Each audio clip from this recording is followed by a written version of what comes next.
اعوذ باللہ من الشیطان الرجیم بسم اللہ الرحمن الرحیم۔ آج ہم ایک اور ٹاپک ڈسکس کرنے جا رہے ہیں اور یہ ٹاپک ہے اسلامی ریاست سے کیا مراد ہے یا اسلامی فلاحی ریاست سے کیا مراد ہے۔ سب سے پہلے تھوڑا سا ہم ریاست کے پس منظر کو دیکھتے ہیں کہ ریاست کیا ہے۔ ریاست کے متعلق مختلف نظریات قبل مسیح سے چلے آ رہے ہیں، خاص طور پہ یونان کے اندر ایتھنز جو علم و ادب کا گہوارہ تھا اور جہاں سے نئی نئی سوچ کے ساتھ مختلف افکار دنیا کے اندر پھیلے، تو اسی تناظر میں ہم ریاست کو بھی دیکھتے ہیں کہ ریاست ایک باقاعدہ پس منظر رکھتی ہے کہ ریاست کا جو پس منظر تھا وہ کیا تھا۔ جب ہم ریاست کے پس منظر کی طرف دیکھتے ہیں تو جو لفظ ریاست ہے یہ عام طور پہ اس کو جب عربی میں ہم دیکھتے ہیں تو اس سے مراد یوں سمجھ لیں کہ راس کوئی حکمران، سردار، رہنما کے زمرے میں آتا ہے۔ ریاست باقاعدہ طور پر عوام کے لیے رہنما ہے، اور جب ہم اس کو دیکھتے ہیں تو اس سے مراد ہے کوئی قوم، کسی قوم کا کسی علاقے میں وجود۔ اور جب ہم اسے علم سیاسیات کی روشنی میں دیکھتے ہیں، اسٹیٹ کو ڈیفائن کرتے ہیں، تو اس اسٹیٹ سے مراد ہم لے سکتے ہیں ایک ایسا منظم ادارہ جو کسی ایک خاص علاقے کے اوپر محیط ہو اور وہ اقتدار اعلیٰ کے اعتبار سے خود مختار ہو۔ تو ریاست کی انٹرپریٹیشن مختلف فلاسفر نے کی، اور ریاست مختلف ادوار سے گزرتے ہوئے آج دنیا میں ایک ماڈرن شکل کا درجہ اختیار کر گئی۔ زمانہ قدیم کے اندر ریاست کا یہ تاثر ایسا نہیں تھا جو آج کے دور میں ہے۔ یونانیوں کے دور میں پلیٹو جو ہے، افلاطون مثالی ریاست کا نظریہ پیش کرتا ہے۔ اسی طرح افلاطون اور ارسطو کی کتابیں السیاسیہ، پالیٹکس، اور اسی طرح الجمہوریہ جو تھیں، ریپبلک جو تھیں، ان کے اندر سیاسی نظریات کی تشریح ہوتی ہے۔ پلیٹو کی مثالی ریاست 5040 افراد پر مشتمل تھی۔ آج کے دور میں 5040 کسی چھوٹے قصبے کی آبادی بھی نہیں ہے۔ آبادی کا تناسب بڑھ چکا، اور اسی تناظر میں اگر ہم یونانیوں سے پہلے دیکھیں تو دنیا کے اندر منظم معاشروں کی تشکیل ریاست کا پیش خیمہ ثابت ہوئی۔ اور ہم دیکھتے ہیں کہ طوفان نوح جو تھا اس کے بعد ایک معاشرتی زندگی کا باقاعدہ احیا ہوا۔ جو ڈیزاسٹر آف نوح کے بعد لوگ کشتی سے اترے، بیڑے پہ اترے، اور جیسے ابن سعد کا خیال ہے جو انہوں نے طبقات کے اندر جلد اول میں نقل کیا کہ یہ لوگ بابل کے قریب جا کر اترے اور وہاں ایک بستی کی بنیاد رکھی۔ یہ ایک باقاعدہ معاشرہ تھا، ایک پہلی ریاست بنی جسے اس نے مدینۃ السمانین کا نام دیا۔ یہاں سے پھر ریاست کا وجود پنپنا شروع ہوا، اور پھر ہم دیکھتے ہیں کہ جب یونانیوں کا دور آتا ہے تو اس دور تک ریاست کے خد و خال بن چکے تھے۔ سیویٹاس کا تصور، شہریت کا تصور، سٹیزن کا تصور، اور ریاستوں کا، سٹی اسٹیٹس کا ایک تصور بن چکا تھا، اور وقت گزرنے کے ساتھ ساتھ اس میں تبدیلیاں آتی چلی گئیں، اور حتیٰ کہ آج یورپ کے اندر ایک فلاحی ریاست کا تصور موجود ہے۔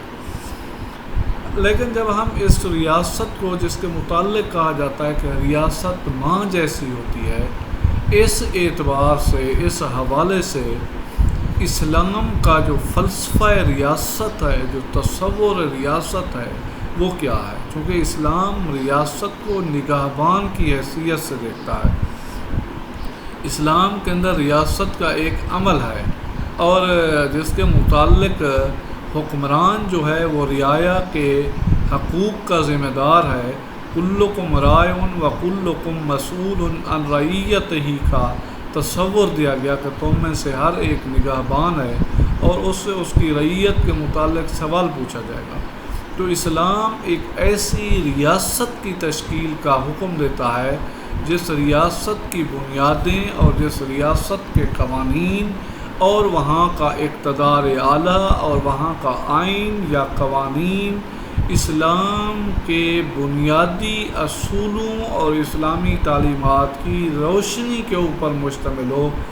اس قسم کے علاقے پہ مشتمل اقتدار اعلیٰ باقاعدہ طور پہ ایک اسلامی ریاست کہلائے گا، اور اسلامی ریاست کا یہ طرح امتیاز ہوگا کہ اس ریاست کے اندر جو سربراہ ہوگا، جو صاحبان ارباب و اقتدار و اختیار ہوں گے، وہ نہ صرف اپنے آپ کو عوام کے نمائندے ہی نہیں بلکہ وہ اپنے آپ کو خدا کے سامنے جواب دہ سمجھتے ہوں گے۔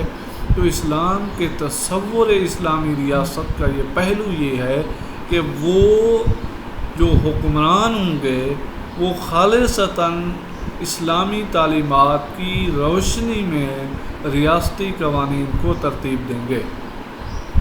اسی طرح میں کہہ سکتا ہوں کہ ریاست کی جو تشکیل ہے اس کے اندر کئی لوازمات ہیں۔ اگر ہم افلاطون کے ریاستی نظریے کو دیکھتے ہیں تو اس کا خیال یہ تھا کہ ریاست افراد کے اس منظم گروہ کا نام ہے جو زندگی گزارنے کے لیے، ضروریات زندگی کے لیے اور مختلف امور زندگی گزارنے کے لیے ایک دوسرے سے تعلق رکھتا ہے۔ شاہ ولی اللہ اس کے متعلق کہتے ہیں کہ ایسا گروہ جو مختلف پیشوں کے اعتبار سے ایک دوسرے کے ساتھ تعاون کرتا ہے، اور ابن خلدون کا تصور یہی ہے کہ ریاست یا معاشرہ ضروریات پوری کرنے کے لیے بنتے ہیں، جیسے اس نے اپنے مقدمہ کے اندر لکھا کہ الاجتماع البشری فی القصب المعاش، اور پھر اسی طرح اور بھی مختلف جگہوں پہ مختلف لوگوں نے اس کی مختلف تشریحات کی۔ اسی طرح ریاست کے اگر اجزاء ترکیبی دیکھے جائیں تو ان کے اندر ریاست کا ایک علاقہ متعین ہونا ضروری ہے، ریاست کے اندر آبادی ہونی ضروری ہے، ریاست کے اندر اقتدار اعلیٰ اور حکومت کا ہونا ضروری ہے، اور اس کے ساتھ ساتھ ریاست جو ہے وہ کسی داخلی اور خارجی پریشر سے بالکل آزاد ہو، اور اس ریاست کے اندر اس کے اپنے قوانین جو ہیں وہ موجود ہوں۔ تو اس اعتبار سے جب ہم ریاست کی بات کرتے ہیں تو ریاست انڈیپینڈنٹ اقتدار اعلیٰ پہ مشتمل علاقے کا نام ہے۔ ہاں البتہ اس کے اندر اقتدار اعلیٰ کا جو کنسیپٹ ہے وہ مختلف مفکرین کی آراء کی روشنی میں اس لیے مختلف ہے کہ جو مغربی مفکرین ہیں ان کے خیال میں ریاست کے اندر افراد کا گروہ، اسمبلی، پارلیمنٹ وغیرہ جو ہیں وہ اقتدار اعلیٰ کا سرچشمہ ہے، لیکن اگر اس کے برعکس دیکھا جائے، اسلامک فلاسفی کو دیکھا جائے، اس کے اندر اقتدار اعلیٰ کا جو مالک ہے وہ کوئی گروہ نہیں ہے، اسمبلی یا پارلیمنٹ نہیں ہے، بلکہ اقتدار اعلیٰ کی جو روح، تعریف کی روح ہے، اس کی روشنی کے اندر جو اقتدار اعلیٰ کا حقیقی سرچشمہ ہے، جس کے متعلق جو ایبسلوٹ ڈیفینیشن پہ پورا اترتا ہے، وہ صرف اور صرف اللہ تعالیٰ ہے۔ اللہ تعالیٰ کی ذات ہی وہ ہستی ہے جو اقتدار اعلیٰ کی مالک ہے، جس کا اشارہ ہم دیکھ سکتے ہیں کہ هو اللہ الخالق البارئ المصور له الاسماء الحسنى، اور کہیں هو الذی خلقکم، اور کہیں پہ کہا انما امرہ اذا اراد شیئا ان یقول له کن فیکون۔ تو تصور یہ ہے کہ اس کائنات کو کن کا لفظ کہہ کر جس نے پیدا کر دیا وہ اس کا مالک ہے، وہ علی کل شیء قدیر ہے، وہ اس کائنات کا حقیقی بادشاہ ہے۔ وسع کرسیہ السماوات والارض ولا یعودہ حفظہما وہو العلی العظیم وہ ہے۔ تو اسلامی ریاست کے اندر جو قوانین رائج الوقت ہوں گے وہ اسلام کے قوانین ہوں گے۔ ایک اسلامی ریاست کے اندر جو خصوصیات ہیں ان میں ایک بات واضح ہے کہ یہاں اقتدار اعلیٰ کا سرچشمہ اللہ تعالیٰ ہوگا۔ اللہ تعالیٰ کی ذات کے علاوہ کوئی کسی اور کو اقتدار اعلیٰ جو ہے وہ حاصل ہی نہیں ہے۔ جیسے میں نے ابھی بتایا کہ کرسی اسی کی ہے، اور صرف یہی نہیں بلکہ ان الحکم الا للہ کہا گیا کہ حکومت صرف اللہ کو زیب دیتی ہے۔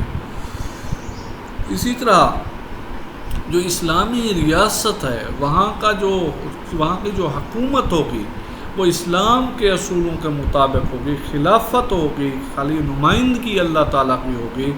انسان اللہ کا نائب ہے، انسان کو اللہ نے اپنا نائب بنایا، خلیفۃ الارض بنایا۔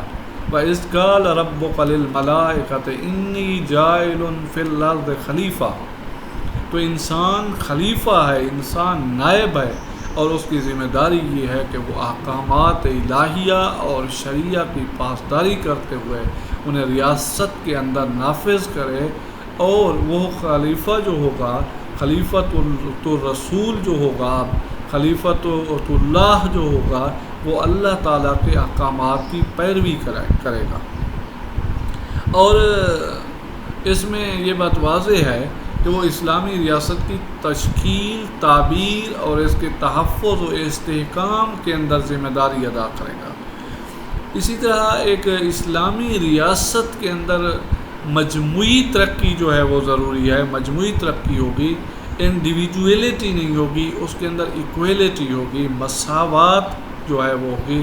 امیر غریب، گورا کالا، اسی طرح مالدار فقیر کا تصور نہیں ہوگا، سب یکساں ہوں گے۔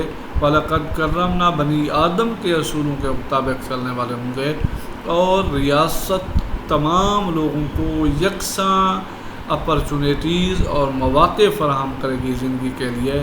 اسی طرح اسلام اس ریاست کے اندر اسلام کی سربلندی کے لیے ہی کام کیا جائے گا، اور جو حکمران ہوگا اس کا ذمہ ہوگا کہ وہ احکامات شریعہ جو ہوں گے وہ ان کو کیا کرے گا، وہ ان کو مکمل طور پر رائج کرنے کی کوشش کرے گا۔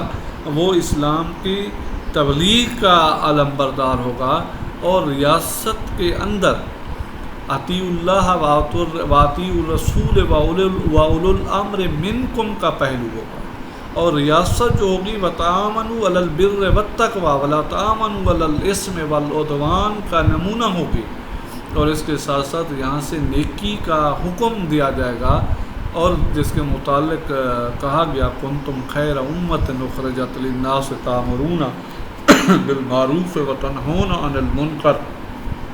اور اسی طرح اسلامی تعزیرات و حدود کا نفاذ ہوگا، اور اسی لیے پیغمبر صلی اللہ علیہ وسلم نے دعا سکھلائی کہ متعلق اللہ تعالیٰ نے آپ صلی اللہ علیہ وسلم کو ان الفاظ میں دعا سکھائی کہ اپنی طرف سے میرے لیے مددگار اقتدار فرما، ایسا اقتدار ملے جو بغیر مانگے ملے، اور اس پہ اللہ تعالیٰ کی مدد حاصل ہوتی ہے، اللہ کی معاونت حاصل ہوتی ہے۔